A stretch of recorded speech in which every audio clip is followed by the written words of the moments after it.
Good morning, everyone. How's this sounding? Okay? Okay. I'm Elaine Johnson, and I'm a member of the Forum team at DUPSI, and we are so pleased to have you here. We're so pleased to have teen empowerment back for the umpteenth time, I think. But since you were here last, I know that you have made some really, really important changes, and those are growth changes. And so we're really looking forward to hearing more about that. So I think that I've said all that I need to say. We welcome TE. Every year we welcome TE. We'll see you again at your luncheon, I know. But right now, let me just turn it over to Shantira. Are you the one that would like to come first? Thanks, Elaine. I'm blocking you in. I'm sorry. That's quite all right. Good morning, everybody. I'm a little bit taller as well. Good morning. My name is Shantira Mitchum, but most people call me Shan in the community. I am the Director of Programs for the Center for Teen Empowerment. I oversee all of the programs at our respective sites, but I'm going to actually call up a couple of our young people from Reconnections, one of our programs at Teen Empowerment, and they're going to open up the way that they open up in group every day. So we need you all to participate. If you know Teen Empowerment, then you know that we are a highly interactive organization, which means every meeting that we do, we are very interactive. So there's going to be some call and response. There's going to be some concentric conversations happening so that you can have conversations with the young people. So we're asking for everybody to participate. All right, come on up.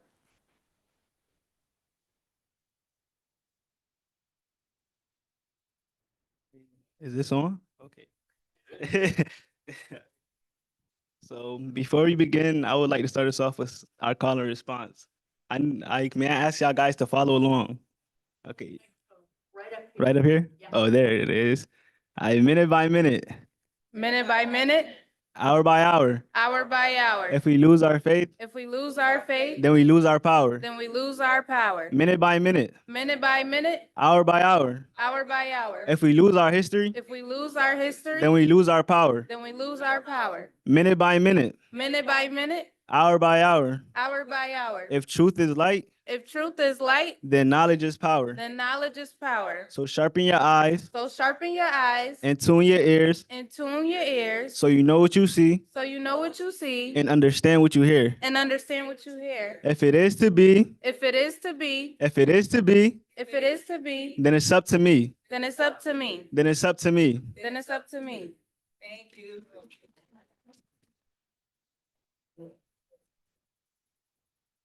And so we will hear a little bit more later on in the agenda from the Reconnections program and all of our programs. Hey, Josh, come on in, Josh. You was the last person we were waiting for. So we're going to do something interactive. So I'm actually going to ask all of the Teen Empowerment youth to come up and stand up here with me, kind of around. We're going to do an interactive called Name, Talent, Motion, okay? And here's how it goes. Everybody has to stand up, though. They just get to stand with me. So everybody has to stand. Yeah, we get the special spots up here. So here's how Name, Talent, Motion goes. You are going to say your name, and you'll say a talent that you have, and you will do a motion that represents that talent, okay? So if it was me, I would say, my name is Shan, and I sing. And then everybody else in the room will say my name and do my motion 3 times. So you'll say, Shan, Shan, Shan, got it? We understand it? You'll get it by the time we get to you, okay? So you're gonna say your name, a talent that you have, and you will then do a motion. And so then we're gonna move around the room. We'll snake back here somewhere, and then we'll come up and we'll end with Jaylani on this side of me. So we'll start with Alexis. Why don't we start with you? Alexis, and I like, my talent is baking. Alexis. My talent is skating. Corey. You hand it that way.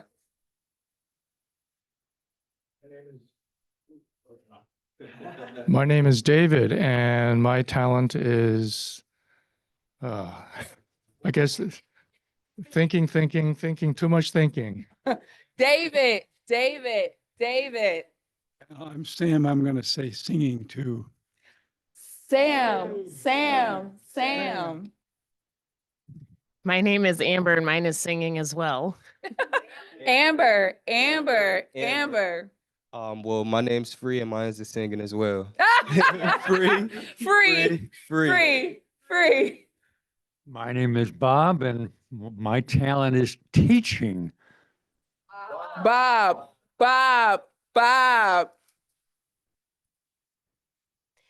My name is Elaine and my talent is people. Elaine. Don't forget to do your motions.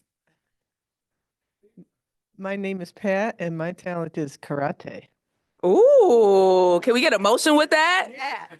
Yeah. My name is Carol and my talent is gardening.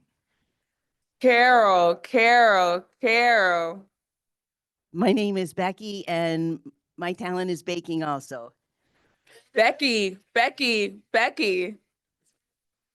My name is Phil and my talent is patience.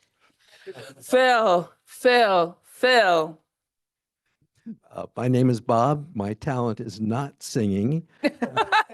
It's laughing. Bob. My name is Mike and my talent is swimming. Mike. We'll hand it to Josh. Yep. Oh yeah, we could go to Granny. Yep. Yeah. My name is Josh and I like dancing. Josh. My name is Mary and my talent is walking. Mary.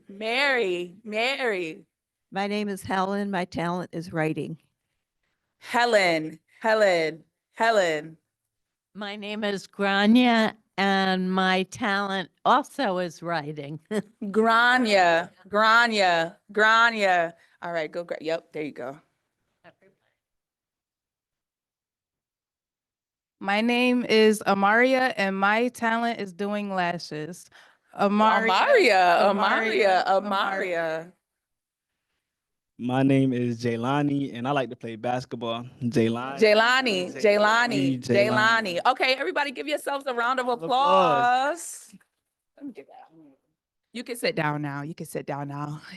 Now that we got you up and moving. So one of the things that we do, especially with young people at Teen Empowerment, is we try to make sure that they are aware of the gifts and the talents that they already walk in with. Many young people will come through the doors and they won't know what gifts and talents that they have. And so what we try to do is bring it out of them, right? They'll say, oh, I can't write, or, oh, I can't speak in public, or I can't sing, or I can't dance, or I can't create, I can't write a play, I can't do it. And by the time that they end, right, they are doing all of those things plus more. And within our community, we have so many gifted and talented people, right? So think about it. Alexis said that she can bake. I love baking as well. And then we have Becky the baker over here. And so there's so many commonalities and similarities between the people in our community. And so how do we bring those people together so that we can actually create change, build community, build relationship? Because we know that there's always power in numbers when we can come together and work together to create a better community, not just for the young people, for future generations to come, to change even right now. There's this saying that people use oftentimes. They'll say something like, the young people are our future, children are our future. And at Teen Empowerment, we kind of go against that saying. We say, well, yes, they are our future, but they're also like right now. Right? And so they're dealing with things right now. They are living their lives right now. And so how do we tap into those talents and gifts so that they feel empowered and their voices feel amplified to be able to create change? So give yourselves another round of applause. Anybody want to add to what I said? Anybody want to? add to anything that I said? Okay, if you feel led to speak, please feel free to speak. So one of the things that we wanted to show you today was a video of just the work that we do at Teen Empowerment. If you don't know who we are a youth organizing, neighborhood-based organization. We hire young people between the ages of 14 and 19 to look at the issues within their community and then to develop different action steps and initiatives to address those different issues. So currently we have 3 sites across our neighborhood, across our community. One, our oldest site, our headquarters. If you have not been to our headquarters, you should really visit.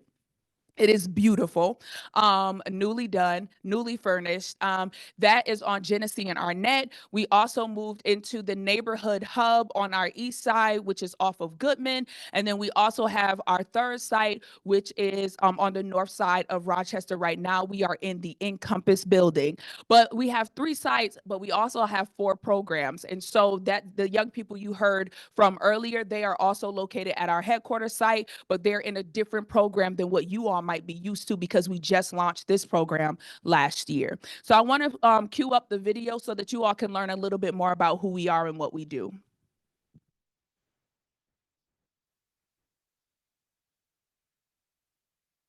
In the 19th world, we try to come together.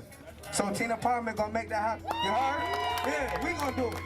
So, the Center for Teen Empowerment is a nonprofit organization with chapters in Boston and Somerville, Massachusetts, as well as Rochester, New York, that envisions a world in which youth, with adults in mutually respective and supportive relationships, use their voices creatively to inspire, lead, and empower their communities to achieve justice and peace. Our communities are Black and brown, queer and elderly, disabled and underserved, but above all else, tired of standing for injustice. We have seen violence, poverty, systemic inequities, and displacement ravage through our cities, and Teen Empowerment is committed to changing that. However, one of the biggest obstacles that stands in the way of creating that change is our society's view of young people. Youth are always seen as a problem to be solved instead of being highlighted as solutions to the issues our community faces, and as a result, they're often left voiceless when discussions of community change come up. Teen Empowerment moves differently. We engage and employ young people throughout the cities we serve, train them as youth organizers, and provide them with the tools, resources, and infrastructure needed to successfully engage our communities. Through our proven interactive model of engagement, we've been able to impact change in our communities for over 30 years, employing thousands of young people in the process. We are proud to serve our communities and look forward to many more years of doing so by promoting peace through the power of the people.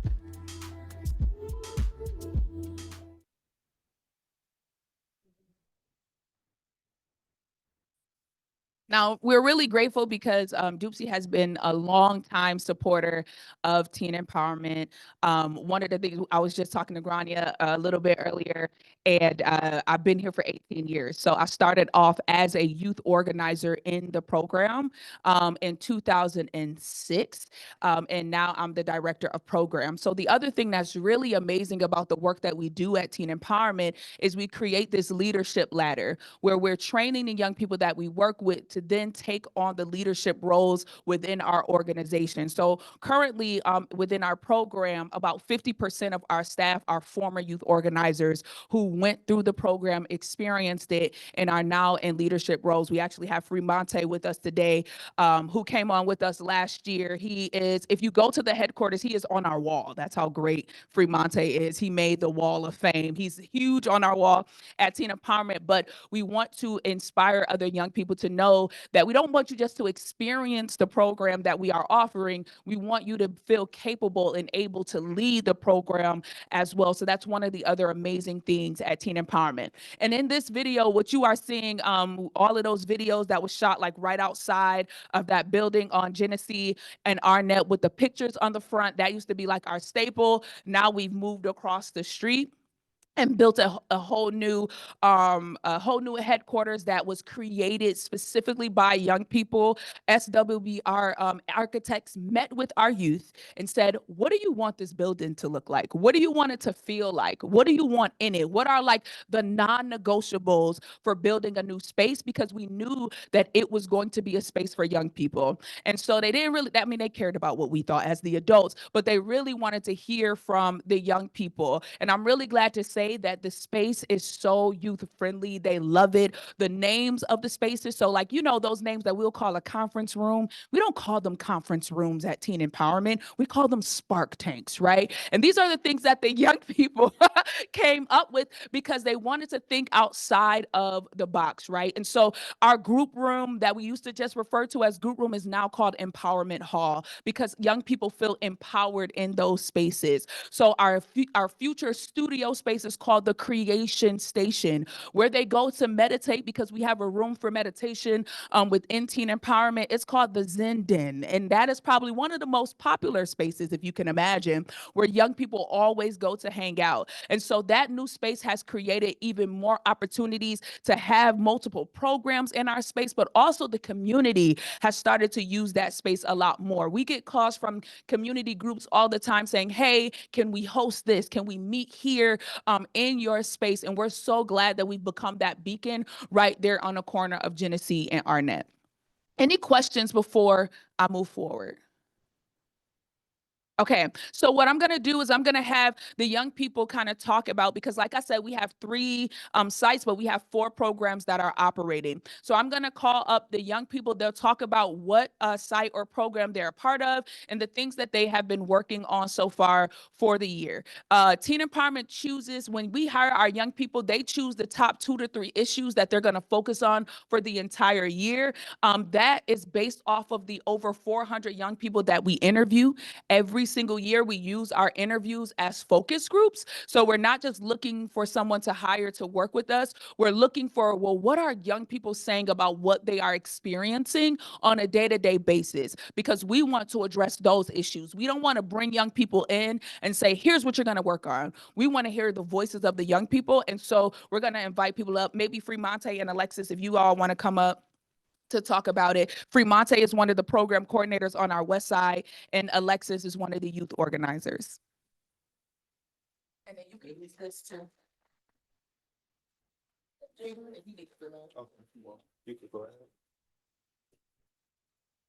Hello, like she said, let me move us down. My name is Alexis, and I just want to talk about what Teen Empowerment, what we do, what we've done, and what we plan to do in the future. So currently, Teen Empowerment is still kind of in the works. We're at our starting point in the year, so there's much more to come.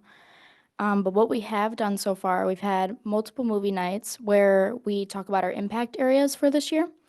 And our impact areas is violence, lack of resources, poverty, and mental health. And at these movie nights, we will play a movie that correlates with these impact areas, which will kind of help the youth to start thinking about how teen empowerment can help you with these impact areas. So whether it's a movie about how somebody doesn't have lack of resources, maybe one of these kids relates to that. And they can come to teen empowerment and really have a good conversation with the youth organizers and people like Free. And if they need help, if anything, correlating with the mental health aspect of it.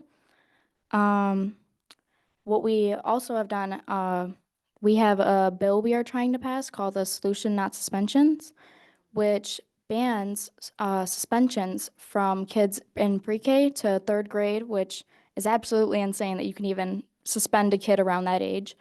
So youth organizers have traveled to Albany twice, or about 3 times, I think.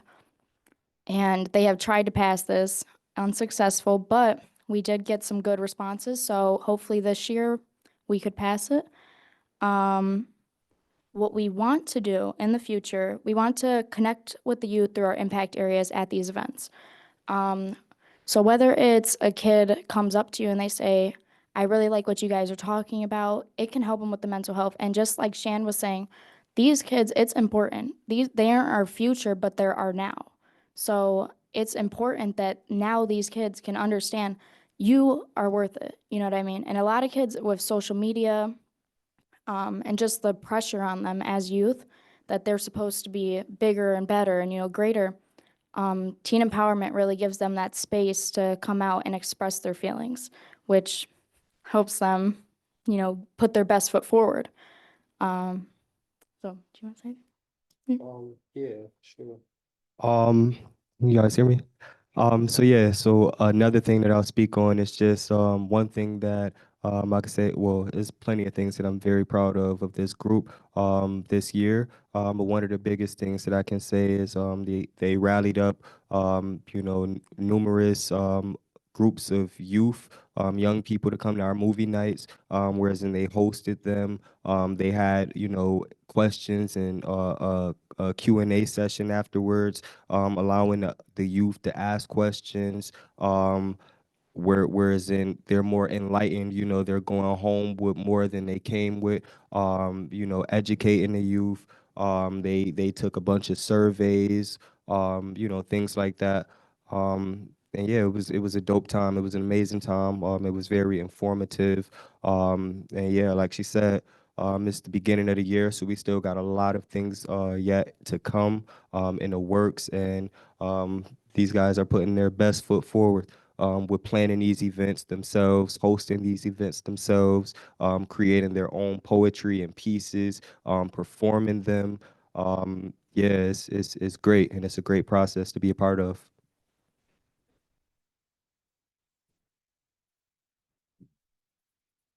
Thanks, Alexis and Free. So that is our west side location at our headquarters. We're going to have our north side come up and share some of the things that they've been working on the north side of Rochester.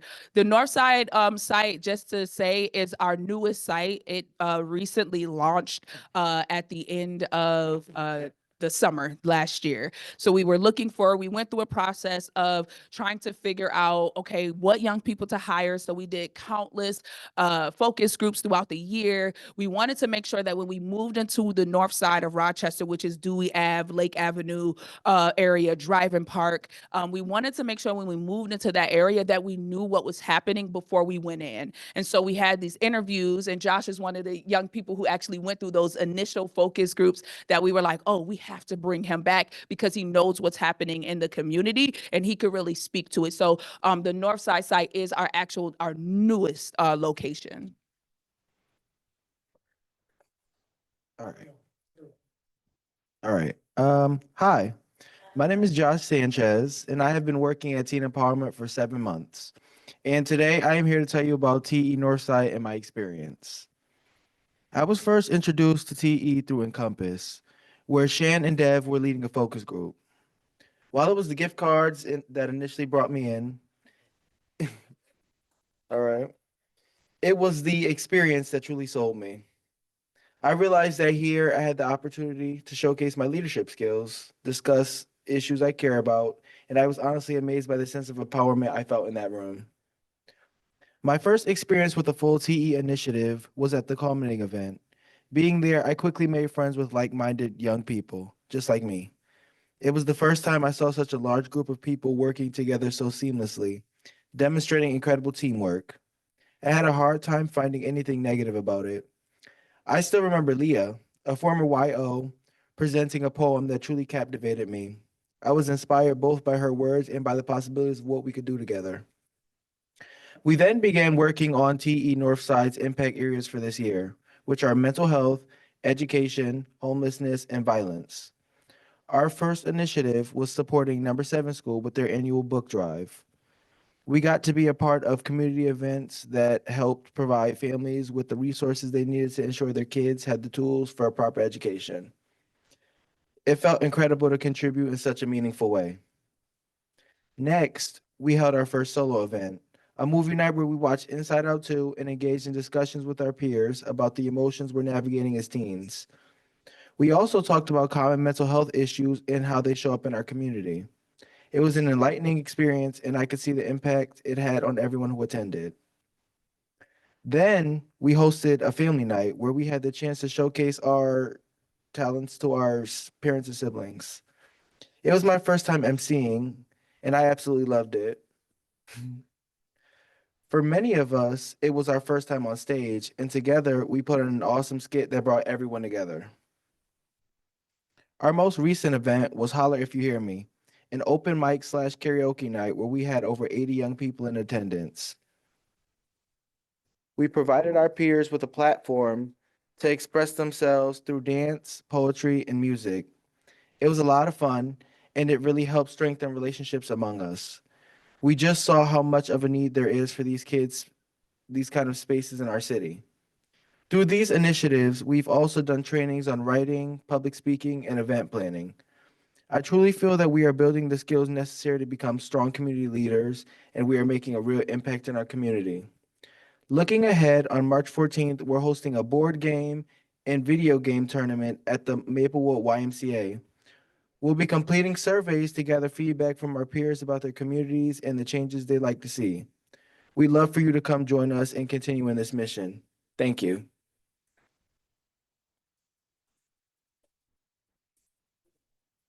Thanks, Josh. That was really good. I don't know if I was ready for that. Well done. We're going to have our Reconnections young people come up to talk about their program. The Reconnections program is a little bit different from our standard program. I don't know if Mike, if you wanted to kind of come up and talk about the differences between the youth organizing program and the Reconnections program. Mike is the program coordinator for the Reconnections project. How's everybody doing? How's everybody? Pictures. Jan. Pictures. How's everybody doing? The Reconnections program, we are actually only on our second cohort. This is a brand new program. And our Reconnections program focuses on youth that have some more pressing needs, that are more high priority youth. And what we do is we help the youth, but more we try to engage the family members, and we try to bring resources into the household because, you know, we can help the youth for 3 hours for 4 days a week. But if we're sending them back into a household where they still have a lot of barriers, we're kind of doing them a disservice. So our program focuses on the household as well as the youth. And we like to take care of a lot of baseline needs for them. We get them bank accounts, we get them IDs, and we put them through a lot of different trainings that get them a lot of certifications. So when they leave, they don't have to replace Reconnections paycheck with you know, Subway or McDonald's. They got a lot of certifications where they can go into a vocation, they can go back to school, or they can just get a competitive wage job in a field that they have interest in. So it's kind of a 360 approach to the Reconnections program that we use, which is a little different from the normal TE MO, if you will. So I'll let these two rising stars from the Reconnections program speak, kind of the faces of our program, and just let them kind of fill you in on what's going on. So for those that don't remember my name, I am Zaylani, and Reconnections is a program for youth 14 through 16 that are 14 through 19 that are involved in systems, overage, undercredited, and those that are high priority needing immediate attention. CTE pays us for self-transformation, becoming leaders, and group participation to help change what's negatively affecting our community. Reconnections means to me lots of encouragement, mentorship, cognitive therapy, and sorry, it's hot in here. You're fine, you're fine, you're fine. And also, can I get my There you go.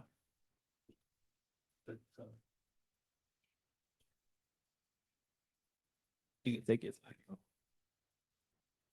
Okay. With lots of opportunities and resources, we build up the momentum in our group to throw into our community to initiate a change. See, Reconnection means to me a family, you know, a place where you can go get comfortable enough to communicate, problem solve, and learn and grow from the voices and stories of your peers and your fellow group members. Reconnections has changed me for the better. It changed my way I look, the whole way I look at school. So I started improving my attendance, and with the attendance came the good grades. And now I truly understand my feelings because of Reconnections. I'm able to open up to my mom and my family more than I ever have before. Reconnections has helped me to stop skipping classes, be more consistent in my business, and I'm now learning how to deal with big situations without losing my temper. It has even helped with the way I deal with my siblings at home. Some of our accomplishments are we've completed a job readiness course that certified the whole group with skills such as job interviewing skills, appropriate clothing, diversity training, and time management.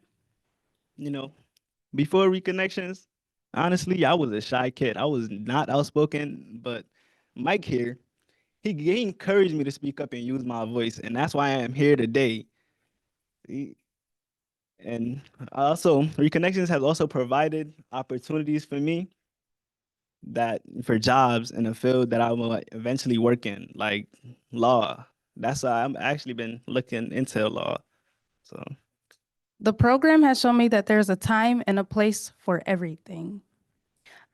Being confident and bold in the choices I make is something that is new to me, but I'm very proud of it. I now surround myself with people that want a better future for themselves, and I now want a better future for me as well.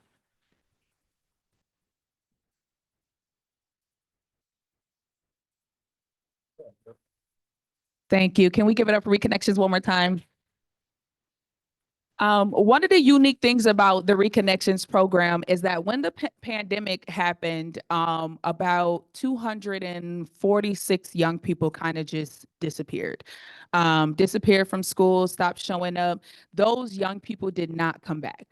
What we realized was that either they were out in the streets, we've heard about like the Kia activities and things like that, but then or they came back and now they're overaged and undercredited, which means that the likelihood of them graduating decreased after the pandemic. And so we created the Reconnections program, which is really different from our youth organizing program, because we wanted to make sure that we engage those young people, that we got the young people who are the most disconnected, most marginalized, re-engage with school, re-engage with resources, mentorship, mental health supports, and like Mike said, surrounding their families as well with the resources that they need so that they can come out of those places and be more successful. What's been really beautiful about having the Reconnections program is that when young people go through that program, if they want to become youth organizers, they are then funneled into our youth organizing program where they can take the leadership skills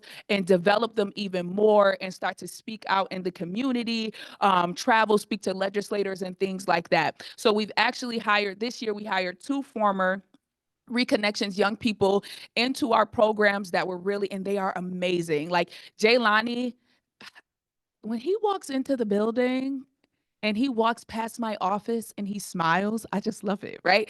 And so just seeing this young man kind of transform through the work that Mike and his team are doing is just simply beautiful and amazing. So I'm really excited about having that program that helps them do more self-reflective and self-transformation work, and then transitioning into the youth organizing work. Yes. Yes. How did you identify them in the first place?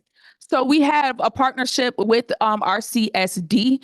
We were going to different meetings with a rock restorative program through RCSD where they were talking about these young people abstractly. And so what we were like, well, do you have a list? Do you have a list of these young people? How can we go find these young people? How can we support you? What we realized is a lot of those young people who did come back to some degree got dumped at Franklin campus. And so they were roaming around hallways, not really going. So we actually targeted Franklin and did a lot of our focus groups there for those young people because we realized that they shut down multiple schools and then dumped all those young people at Franklin. And of course, when you go from an all-boys school to a co-ed school to I live on the west side and they live on the east side, it can create a lot of drama. And so there was, I mean, you've probably seen it on the news. It was just chaos happening at Franklin. And so we targeted Franklin in order to engage those young people that were on the verge of either dropping out or had already dropped out. So yeah, so that's how we found those young people. And so we do that at Franklin, but then we also host our community focus groups as well, where we are literally sending information out throughout the community saying, hey, we're hosting a focus group. We're looking for young people to join our cohort. If you have a young person that's interested, refer them. So the Reconnections process is also different in the fact that it has a referral process that goes along with it. So if you have a young person who is re-entering the community, community, maybe coming out of lockup or something like that, that organization can refer that young person to Teen Empowerment to then enter into that process of becoming a youth ambassador at the within the Reconnections Project. Yeah. Any other questions?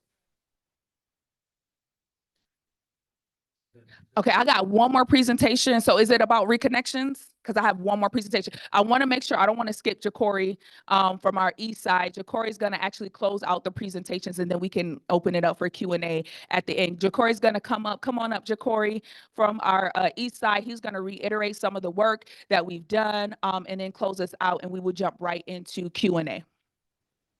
Want to use the mic? Yeah. Okay. All right. My name is Ja'Cory Chapman, and I am a youth organizer on the East Side site. And I say, Teen Empowerment is an organization that was started back in Boston, back in 1993.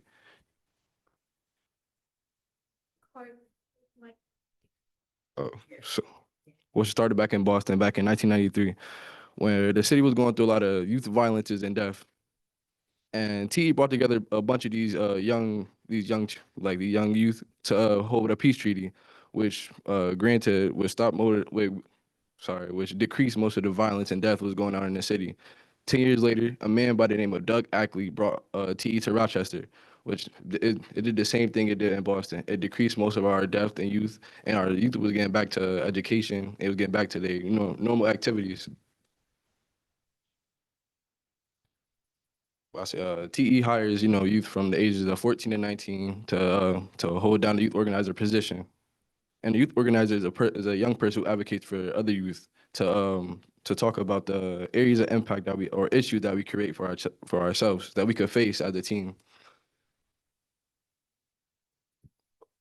I say sorry, our role as a youth organizer is to create peace, justice, and equity in our community, to interact with all the community and members, to engage in a youthful and impactful way to speak to each other.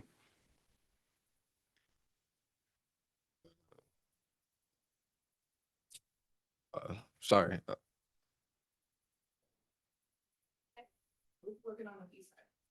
The things that we're working on the East Side site today, well, this past year, we worked on some events and we worked with some organizations. The event that we did this year was a movie night, where we showcased the movie Higher Learning to show the systemic levels of racism, not only targeted towards our Black communities, but a whole diverse community, how it all affects all of us as a whole. And some organizations that we worked with this year was MHA, Mental Health for All, to show how impactful we want to reach all our community members, young or old. We care about our mental health. And we also work with Taproot. Taproot is an organization that works with farming. What is it called? A botanist. They like botanists. It's helping us learn about the fruits and nature that we have and the value of the nutrients that we put in our bodies. And what's our goal statement? Our goal statement for the end of the year is by the end of August, our goal statement is to create a welcoming and safe place for all youth to share their experiences and perspective through meaningful interactions and through community engagement to build an intergenerational connection with the community, not through all, but for one. We want to be one. We want to be a team together. That's how we want to share our experiences to the community. And hopefully by the end of August by the end of our term and we done with this program, we outreached at least 2,000 to 3,000 people. We want to build a strong, wealthy connections throughout the whole Rock. And another thing I want to talk about what the new building means to me. The new building means a rebirth of a sense of power. By recreating what was already old and bringing it back as a new, we showing the community how much power we have and how much power they have. They could come to us for resources, and as we provide those, we continue to grow together as a family.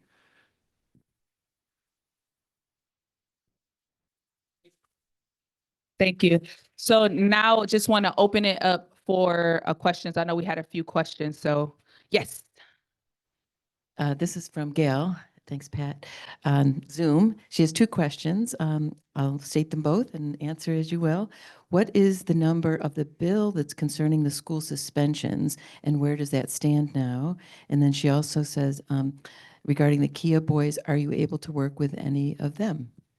Yeah, so we go around, we talk to a lot of our legislators. We talk to Senator Cooney, Damon Meeks, across the city. A lot of them are on board. And so we've just been almost narrowly getting it passed over the last couple of years. And so what we're trying to do is to continue to show up in force. I don't know the number, but I can definitely get that to you all so you can share what it is. But we're continuing to show up in force. When we go to Albany, we're really strategic about making sure that young people are going with us, that we're cornering, you know, the legislators in their hallways and in their offices and having the young people kind of speak about what they have experienced. I know Fremonte just recently worked on a project where he talked about the impact on himself, but also the impact on his son. What grade is your son in? He's in kindergarten. And how many times have he been suspended? 11 times in kindergarten. And so that's less about Fremonte's son and more about the supports and the resources that we have to be able to deal with young people within our schools. And so he just recently started to do the interviews. So we started to do some interviews and recording some videos so that we have these testimonials to say, this is the impact. Now imagine in kindergarten being suspended 11 times, the impact that that has on your education, your socialization, right? Those skills that you are supposed to be gaining in kindergarten, y'all. In kindergarten. And so we've been really trying to document that process, get more testimonials to say, hey, this is really a problem and we have to stop. We have to change that problem. And what we're hoping with this specific bill is that if we can advocate for them to not suspend young people who are in the 3rd grade or younger, that will also help them to also start to recognize that Black and brown students are also disproportionately suspended even within high school and middle school, and we need to address that as well. And then the second question, the Kia boys. So we don't refer to them as Kia boys.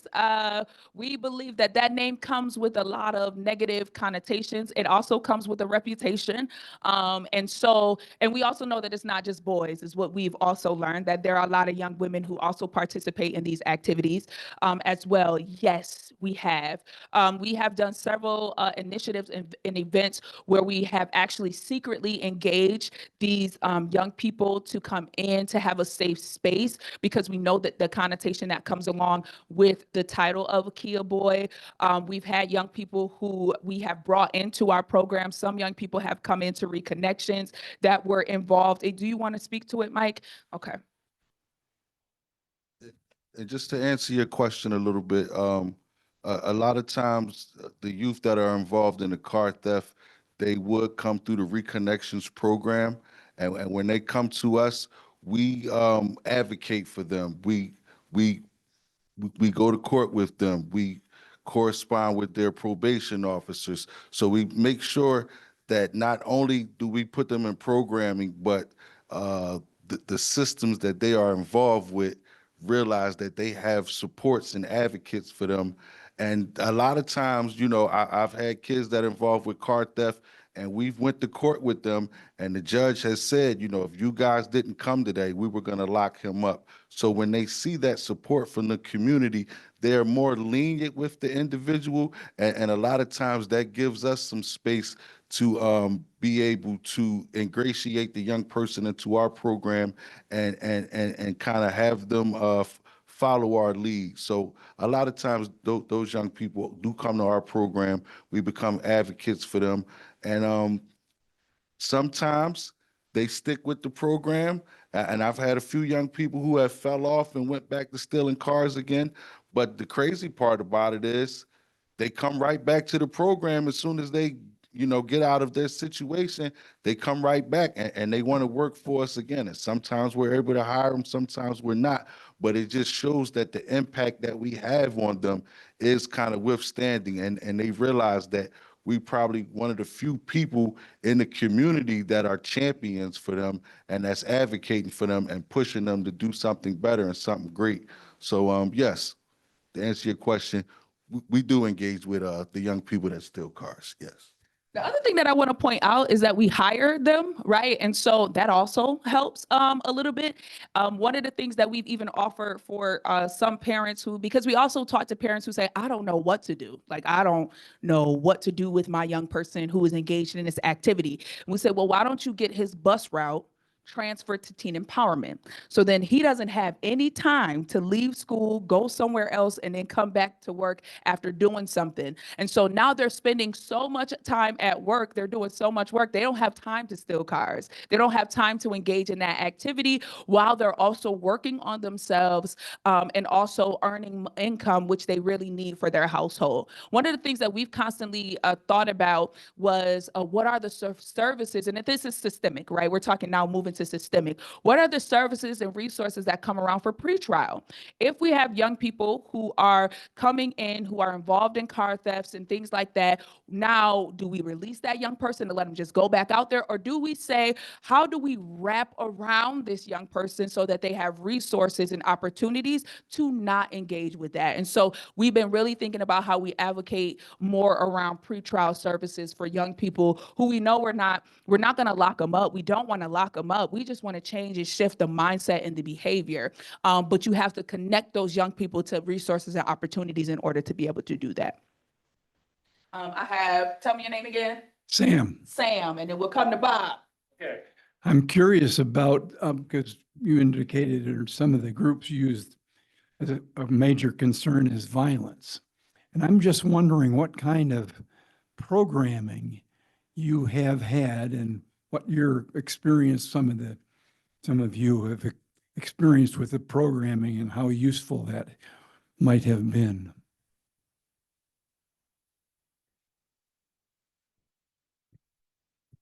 I'll say my experiences and how useful the program is. It makes you really sit there and like rethink your life choices, and it helps you a lot with a lot of outside work. If you're a person who comes in there with like anger issues, teen empowerment, they can help you with that. They help you with emotional control to get on the right track. And with the program here, it also taught me like a lot of stuff I wouldn't learn inside school, not only about my history, but about my community as well.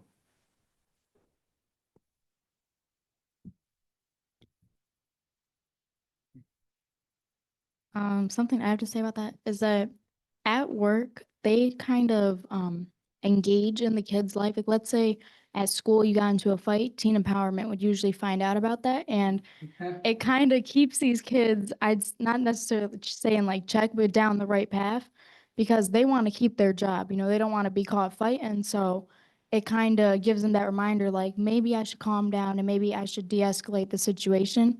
So it helps with that violence aspect. Who does the program? Are they people that? We do. So yes, so we do, and we partner. So we've partnered with AVP, Alternatives to Violence Prevention. We've partnered with PERI to help us to do some de-escalation and conflict resolution training as well. We have a model that works. One of the things that we do at Teen Empowerment, which people don't understand oftentimes, is we hire young people who may have been involved in gang activity. We hire young people who may be straight out of lockup or incarceration. We hire those young people because we know that those young people have the clout in the community, the credit in the community to say, hey, we're not gonna fight here. And so we've even had a situation where a young person who went through the Reconnections program, who used to be a fighter, she came down, she's running into the building, and then she's like, they trying to jump somebody down there. And so all of us, we rally, we put on our gear, and we go down and we help her to de-escalate. Normally, she might be running to the fight to jump into it, right? But now she's aware of the impact that it has.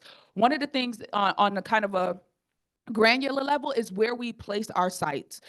We intentionally chose our locations. And so we chose to put our building in between two schools on Genesee and Arnett for that purpose. Because what was happening was there would be, hundreds of young people brawling in the middle of the street, like blocking traffic.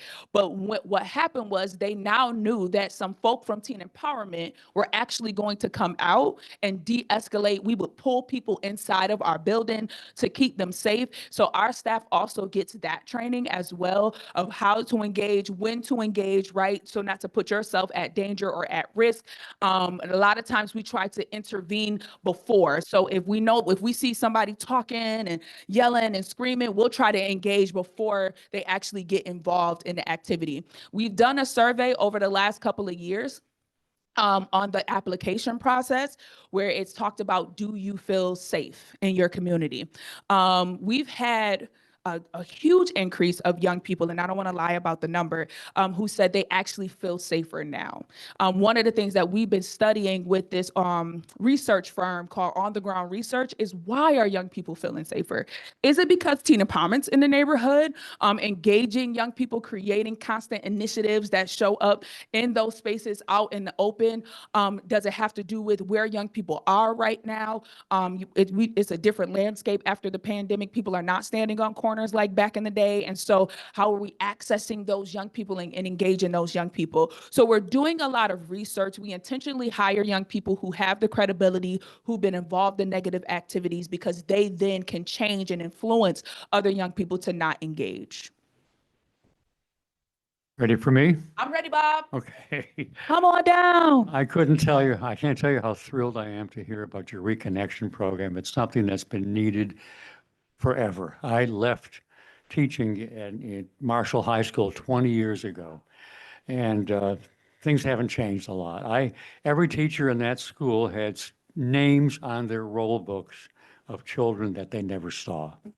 And this was 9th grade. Some of these kids have been drifting away from school as early as the 8th grade. For whatever, any number of reasons, school wasn't a success and they stopped coming. And my question was, I'm so tickled with the other programs you're doing, but a lot of them are academically way behind the 8 ball. Some of them have barely learned to read. And I'm asking, in conjunction with what you're doing, is there any effort to get these kids onto a track where they can pick up where they left off academically? So that is a really great question. I think it's like right at the point where we are at a tipping point within the organization. So let me just be clear, just transparent. Right now, we've hired about 50 young people across the city. More than half of those young people are failing. That says a lot about the system in itself. We have intensive tutoring services that have started. We just launched the intensive tutoring services 2 weeks ago because we have one young man who is 16 years old and he is reading at a 1st grade level. Now, I don't know how this young man made it to a junior in high school. I have no idea how that happened.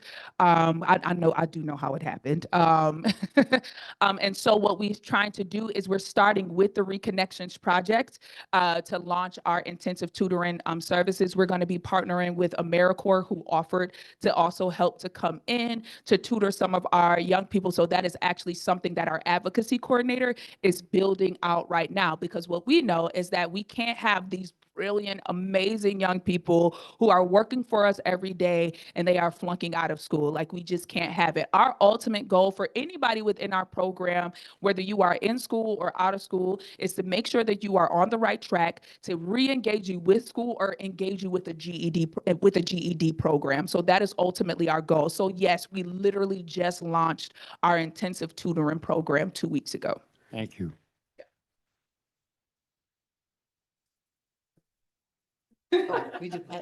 Sam's like, I got more questions.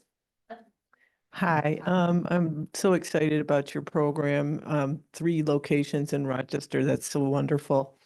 I was wondering, your community partners, do they include the Chamber of Commerce? Because they could possibly explain about job options and opportunities. And I just feel like that would be kind of a draw, to stay in school, right? Because there's something that's going to ultimately sustain you and your family if you move into something like a job opening. Yes, absolutely. We just made that connection probably about maybe a year and a half ago with the Chamber of Commerce. We had Adrian Hill, who was coming in, speaking to a lot of our young people about opportunities. Specifically, his target was Black boys, to help them to kind of get on the right track to then take on different job opportunities as well. We have been partnering with the Chamber of Commerce, offered us the opportunity to explore virtually career. That's new. I haven't gone there yet, but I'm excited to do it. It's like a virtual, like you explore different career paths and different career opportunities. And so they just proposed that to our young people. So within the last year and a half, we've been trying to build that connection with the Chamber of Commerce to really have young people explore their opportunities. And I say this all the time. I only knew what I knew, right? Like I only knew when I was growing up, you could be like a doctor, a lawyer, or a teacher. That was what I knew. And so I chose a teacher is what I chose, right? I was good at school and things like that, despite, my life circumstances. And I chose to go into teaching and then realized like, ooh, I hate it here. And not because of the young people, because of the reasons of I was a special education teacher. So I was writing IEPs for students that I never met.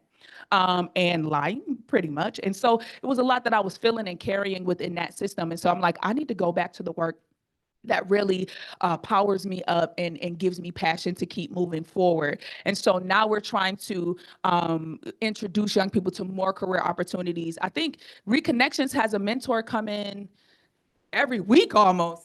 You're right. We do have mentors coming every week, but a little bit more boots to the ground, like closer. Other than the Chamber of Commerce, what we do is we have local entrepreneurs. We have what we call Entrepreneur Week, and we do that every cohort, and it lasts about 2 weeks. And we have local entrepreneurs come in, and they talk about their story, they talk about their business, and they're gracious enough to offer our kids a little bit of a paid intern to come to their jobs and kind of shadow them. So that's kind of a roundabout way that we get kids and we kind of take surveys. What do you guys want to do? We make sure we bring in entrepreneurs in the fields that they like, and they offer kids internships. And that's kind of a fast track way that we get kids out in the workforce and get them around jobs. Like he said, he was looking to go into law. So we have lawyers come in and talk to them. They tell them, listen, you can come in, you can intern for a couple hours, you can shadow us, or you could just come down to talk to us. So when we give them opportunities like that, it makes the profession that much more tangible, and it makes it that much more closer. And it's not a thing of, I want to be a lawyer and it's that far away. Here's a local lawyer. They come from your neighborhood. They've been through what you've been through, and they're offering you an opportunity to come down there. So we do things like that every cohort for them. And they look like them as well. And I think for me, I didn't see a lot of professionals who looked like me when I was growing up in the 90s and the early 2000s. And so to bring in people from the public defender's office who looks like the young people, who look like the young people who are in our programs, some of them coming from the same community, is really impactful to see that, oh, this is an option for me to be able to take on. So yeah. This will be our last question. This has been wonderful, but here's our last question. There. Oh, go give it. Well, I was just curious more about the structure again. Each of their centers has a group that's sort of affiliated with that, and then that has separate programming. But is there programs that include all of the participants in each of the centers, so their activities that are You're asking the right question, Sam.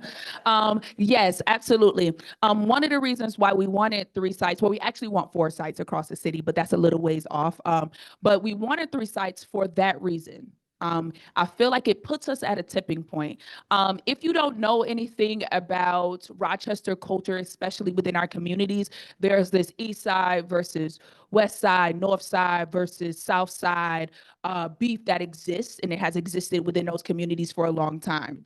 So we are very strategic in hiring young people so that they can then come together and break down those barriers. So those are what we call our cross-site initiatives, where we engage all of our programs across the city within the chapter. We engage them on typically a systemic issue, where we're bringing all of the young people together to look at solutions, not suspension, to look at gun violence and gun violence policies within our community. We're bringing them together. So they have an initiative at the end of the year, what we call a peace conference. This will be our first year actually doing it again, because we just reached back to citywide, where they're bringing together all of the sites. They're going to work on this huge initiative for the community. Their hope is to get 300 to 400 young people to attend this huge initiative at the end of the summer, which is not that difficult, because last summer they had about 150 young people attend, and that was just with the 2 sites organizing it. And so now we have 4. So we know that we hire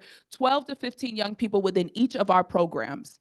Those 12 to 15 young people are connected to 5 to 10 more young people. And so what we're trying to do is create that ripple effect. So absolutely, we do a lot of cross-site work. Our first cross-site was last week, where we brought all of the programs together to talk about how to do some public speaking around the issues that they feel are impactful, because we also want to work on preparing young people to be able to go in front of folk and speak really eloquently and articulately about the things that they are working on. So again, like Alexis said earlier, we are just starting.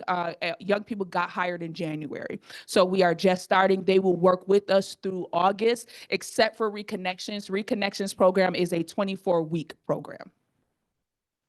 Shan, Yes, we got to end. we got to end. I got to go to church, y'all. We can join us. Once again, this has been wonderful. Let us, You have the dinner or the luncheon. The luncheon, yes. the luncheon in May. Yes. Yes, we're going to keep people informed. Yes, please come. Yes, well, Have not been, you will love it. we haven't bought our tickets yet, but we will soon. Is it like any other luncheon that you've ever been to? It's not. I'm not even gonna let Elaine answer. It's not like any other luncheon. This will probably be our, 10th, 12th year in going to a luncheon, the luncheon. So anyway, thank you. Thank you so much.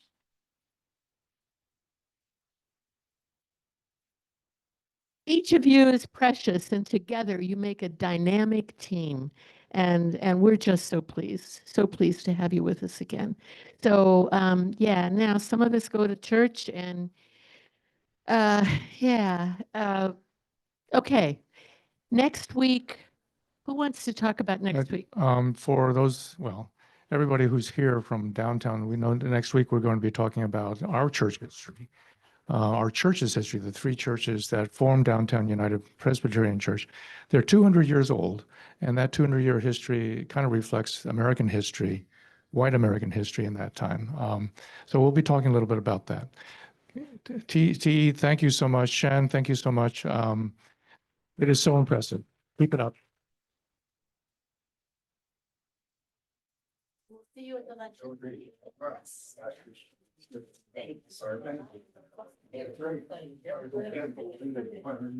I'm the mother.